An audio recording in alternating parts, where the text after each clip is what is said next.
holiday hormone tips. We're going to give you 7 of them to sail through this holiday in midlife and perimenopause.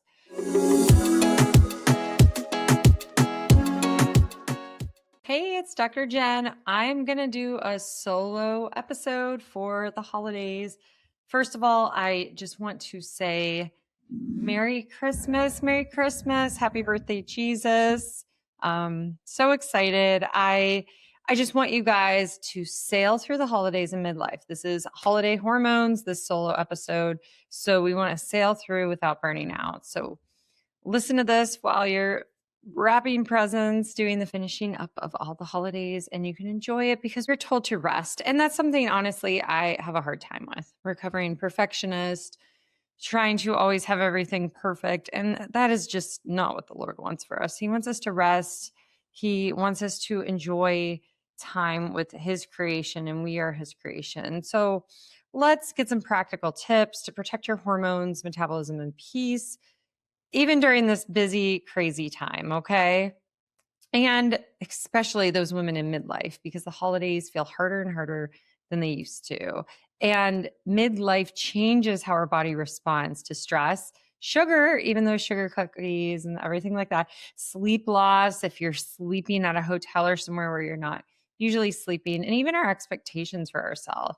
So this is why holiday hormones is today's topic. So we want to normalize, the fatigue and irritability, sleep disruption, weight gain, and emotional overwhelm that comes with midlife, because we don't need it. We are not designed for that, but we live in a super stressful, broken world. So that is why we have all those things, but you don't need to. With the perimenopause reset, you can thrive through perimenopause, how we're designed to. So during the holidays, 4 hormone systems usually take the biggest hit. That's cortisol, our stress hormone, insulin, which is our blood sugar regulation, our estrogen and progesterone, which are already fluctuating in perimenopause, which I discussed so much. And then also melatonin, which is our sleep hormone. It's actually an antioxidant too. So what happens during holiday stress, we have more cortisol from stress, which leads to worse insulin control, more inflammation, poorer sleep, and then we're a little bit more emotional because of that, especially if this happens in our luteal phase. I will not be in the luteal phase for Christmas, so that's good. But if you are, just ramp it up. Hopefully you've read the book and you know what to do. But this is our physiology under pressure and under stress, okay? And this can happen if people, family stresses them out, or they have heart wounds or heart splinters that, are pushing to the top, or you're working through. That can make it definitely really stressful. But why is this harder in midlife? Why? Why do you want to run in a closet and hide in midlife and before you could deal with it well? Well, progesterone is lower. Remember, it's going down slowly during perimenopause. So it's less calming and you don't have as much of a stress buffer, especially during that luteal phase. Our estrogen, our estradiol is erratic. So our blood sugar and mood swings also worsen because of that. Our cortisol spikes are going to last longer in midlife or perimenopause. And then our recovery takes longer. And this is especially if you are not taking care of your hormones. If you're not seeing someone that knows how to handle hormones properly, if you're not taking adaptogens, if you're not praying, meditating, if you don't have peace, like this can worse. So your stress bucket used to be bigger so you could fit more in it, but in midlife it feels faster and it spills sooner. So here are holiday hormone tips. We're going to give you 7 of them to sail through this holiday in midlife and perimenopause. So we are not going to restrict. We are not going to diet. Okay. No.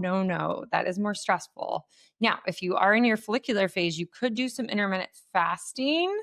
Okay, because we are more resistant to stress and cortisol in that follicular phase. Please go to your perimenopause reset book and reference that. But we're going to eat to stabilize blood sugar. So never just eat sugar alone. So if you really want a sugar cookie, have that at the end of your meal, or pair that with some healthy fats and some protein.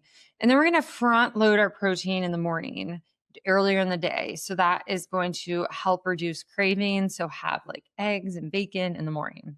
So if we think blood sugar stability equals mood stability, especially during the holidays. So we talked about this. We're not going to, number 2, don't skip meals to save calories. So skipping meals during that luteal phase is going to give you a cortisol spike and worsen your cravings later.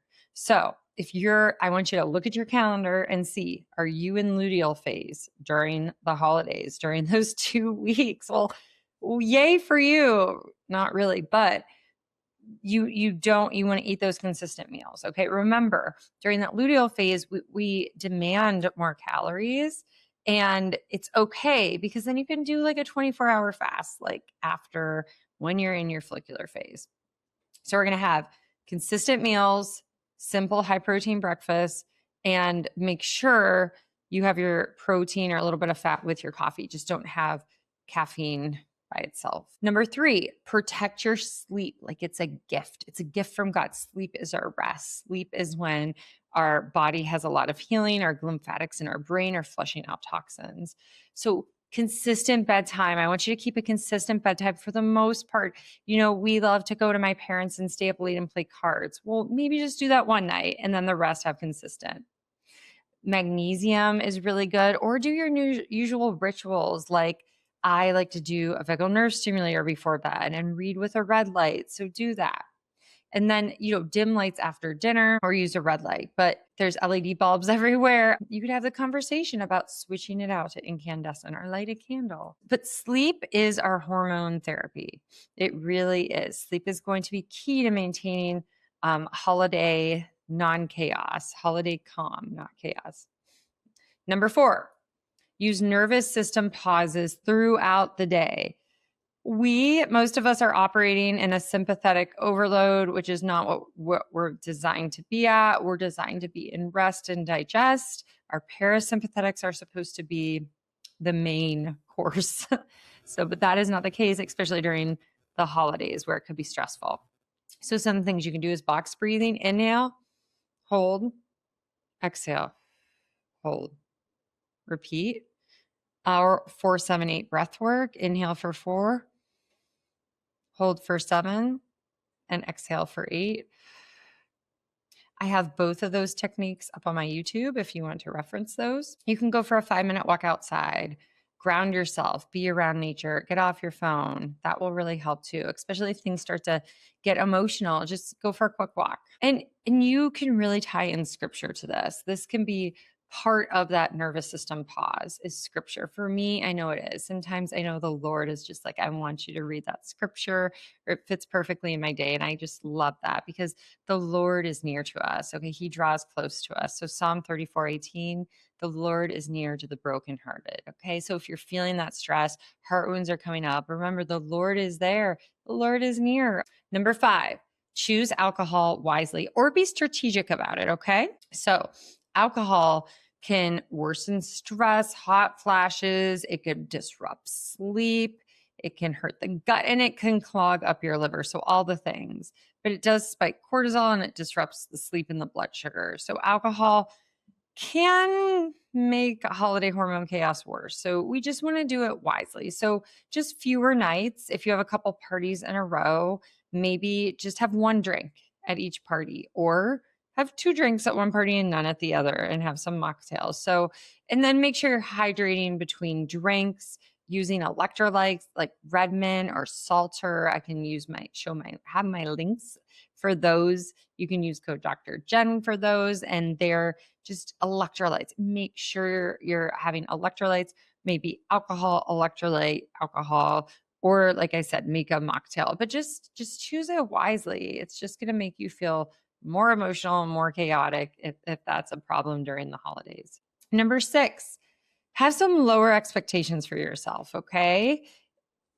I want to encourage you to have fewer commitments. Say no without the guilt, okay? Choose just to have presence with your family, presence instead of performance, okay? So we really want to make sure that we are going in calm and we are giving our best, which is not a stressed out person. You want a different pace. It might be slower this year. You might do less activities, and that's okay. Pick the traditions that you want to hold with your family and go from there. Number 7, remember, this is a season and it's not a test, okay? So have compassion for yourself, especially if you're in perimenopause or midlife. Weight changes is not failure. Fatigue, needing rest is not being lazy, and having emotions about things is not a weakness. So I want to remind you that the Lord is near and with you. So God designed your body with these rhythms, and the holidays remind us that we're not meant to carry this alone. Talk with family, friends about if you're struggling with your hormones, if you're struggling with something else, okay? So if your body feels different this Christmas, that is totally normal. That happens, especially in perimenopause. You're in a new season, and with the right support, the right action steps, supplements, mind body techniques, the 7 tips we spoke about, go back and listen to them again. And the season can be steadier, gentler, and even more joyful, especially if you're more aware of your body. So I would love for you all to continue listening. I'm glad I got to share this with you for a little break to get these holiday hormone tips. If this was helpful, if this resonated you, if there was a friend that was just complaining that they were struggling with the holidays last year, or if it was getting harder, or they're having hormone chaos, then please send them this podcast and leave a review. Also, please leave a review and comment if you want to hear something. If there's a guest you want to hear questions, I'd love to answer it. So I love you all. I'm praying for you all, and have a Merry Christmas.